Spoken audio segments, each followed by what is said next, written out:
Buenas tardes. El tema de esta exposición es presentar una comparativa entre las formas estatales actuales modernas y las visiones de los clásicos.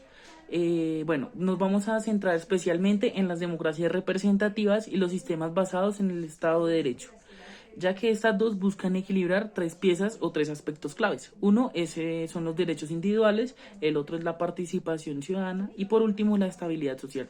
Este equilibrio, aunque está en constante evolución, tiene orígenes de visiones clásicas antiguas y raíces profundas en las teorías políticas clásicas, las cuales influyen fuertemente en la organización política actual. Y para comprender de mejor manera esta evolución, nos vamos a centrar en dos pensadores fundamentales, Thomas Hobbes y Jean-Jacques Rousseau. En primera instancia vamos a tomar la visión de Thomas Hobbes, la cual se puede resumir como el poder absoluto para evitar el caos. Thomas Hobbes es uno de los más grandes filósofos del siglo XVII, cuya obra principal o que vamos a referenciar es Leviatán de 1651. Esta, este libro ofrece una visión bastante pesimista, por decirlo de alguna manera, del ser humano y de la necesidad de un poder soberano fuerte. Inicialmente, pues Hobbes parte de una premisa básica en el estado natural del ser humano, el cual dice que es un ser egoísta y está en constante conflicto con los demás con el único propósito de asegurar su supervivencia, ya que según él, sin una autoridad superior que tenga de cierta manera un poder o un control sobre las demás personas o sociedad, la vida humana en este estado sería solitaria, pobre, desagradable, brutal, corta y caótica. Para evitar esta anarquía o conllevar este proceso a una anarquía, Hobbes sugiere que los individuos, al darse cuenta de que la lucha constante los lleva a una destrucción mutua, deberían formar lo que conoceríamos como un contrato social. Este contrato básicamente implicaría la cesión de la libertad personal a un soberano, el cual hará las veces de controlador, de poder, de absolutista, para encargarse de garantizar la paz y la seguridad entre toda la sociedad.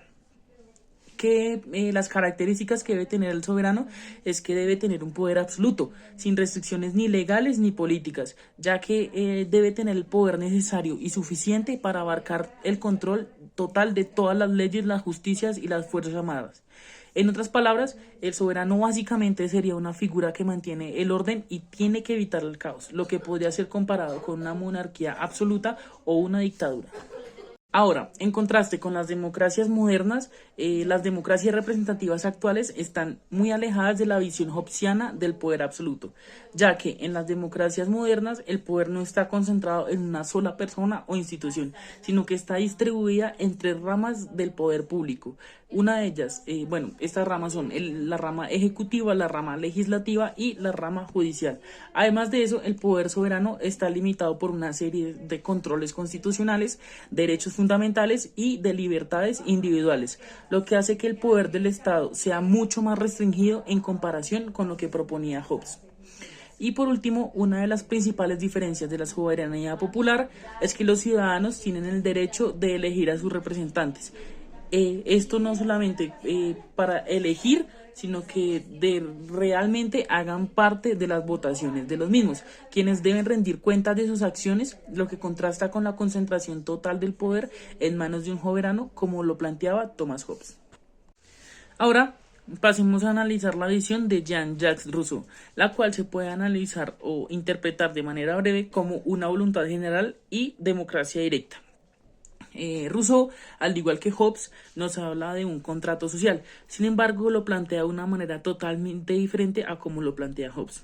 En el contrato social, obra escrita por Rousseau, emitida en 1762, él presenta una concepción de Estado que, a pesar de que en efecto reconoce las desigualdades de la sociedad, lo que busca o lo que plantea es restablecer la libertad verdadera de los individuos, pero teniéndolo o enmarcándolo en un concepto colectivo. Rousseau considera que en el estado de naturaleza el ser humano es libre, igualitario y tiene una bondad inherente. Sin embargo, cuando entran a jugar las propiedades privadas y las jerarquías sociales, estas son las que hacen que se corrompa esa libertad verdadera que plantea. Y además, a diferencia de lo que plantea Hobbes, Rousseau no aboga por una sumisión a un soberano absoluto, es decir, él no está de acuerdo con que el ser humano tenga que entregar esa libertad a una única persona. Lo que dice es que los individuos no deben renunciar completamente a su libertad, sino que deben subordinarla a una voluntad general. Esta voluntad general básicamente no es el mandato de un solo soberano, sino es la expresión compartida o colectiva de una comunidad política en general. Ahora, en contraste, la soberanía popular y la democracia directa parten de un principio fundamental en la teoría política de Rousseau, y es que la soberanía debe residir más bien en el pueblo. Para Rousseau, la legitimidad de cualquier autoridad política depende de la participación directa de los ciudadanos en la formación, pues, de esta voluntad general. Rousseau no ve la democracia simplemente como un sistema electoral, sino como una democracia directa, en la que todos los ciudadanos, además de votar o hacerlo simplemente porque sí, tienen la oportunidad de participar activamente en la toma de decisiones políticas. Esto implica un sistema donde la comunidad decide conjuntamente y en forma activa sobre su futuro y lo que consideran correcto para el mismo. Además, este enfoque pues, es muy diferente de las democracias representativas modernas, ya que los ciudadanos eligen a sus representantes para que tomen decisiones en su nombre. Rousseau critica este sistema ya que considera que las instituciones representativas tienden a ser cooptadas por intereses particulares y se alejan en su mayoría de las veces del bien común. Ahora bien, para conglomerar todo lo anteriormente mencionado en la exposición y que quede 100% claro, vamos a tener en cuenta 6 aspectos claves que considero son los más importantes y los vamos a analizar desde Hobbes en su libro Leviatán, desde Rousseau en su libro El contrato social y desde las formas estatales actuales. Los diferentes aspectos son la naturaleza humana, el estado de naturaleza, la soberanía, el poder, la libertad individual y la forma de gobierno. Empecemos bien con la naturaleza humana. Para Hobbes, la naturaleza humana es egoísta y busca siempre la supervivencia a toda costa. Para Rousseau, la naturaleza humana es libre e igual, pero se corrompe por la sociedad cuando entran en juego las propiedades privadas y las formas de jerarquías sociales. Y las formas estatales actuales son mixtas entre libertades individuales y un control social. Las formas del estado de naturaleza para Hobbes es egoísta y busca siempre una guerra del todos contra todos. Para Rousseau es una libertad e igualdad, pero amenazada por las desigualdades sociales.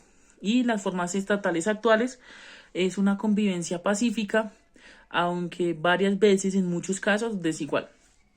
En cuanto a la soberanía para Hobbes, es absoluta, indivisible y es completamente otorgada al soberano, el cual tiene el poder absoluto. Para Rousseau, la soberanía es popular y está basada en la voluntad general de toda la sociedad de forma colectiva, pensando todos en el bien común. Y en las formas estatales actuales es democrática y está distribuida entre instituciones y los ciudadanos. El poder. Para Hobbes, el poder es centralizado y totalmente otorgado al soberano. Para Rousseau, el poder es descentralizado y está orientado hacia el bien común. Y en las formas estatales actuales está distribuido entre las ramas de poder público, el ejecutivo, el legislativo y el judicial.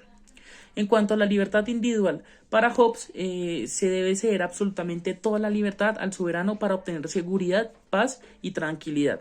Para Rousseau, debemos mantener nuestra libertad, pero debemos subordinarla al interés general de la sociedad. Y en las formas estatales actuales es reconocida pero limitada por las leyes y las normas sociales. Y por último, las formas de gobierno. Para Hobbes es una monarquía absoluta o un gobierno autocrático. Para Rousseau es una democracia directa basada en la voluntad general, y las formas estatales actuales se puede ver en forma de democracia representativa o mixta.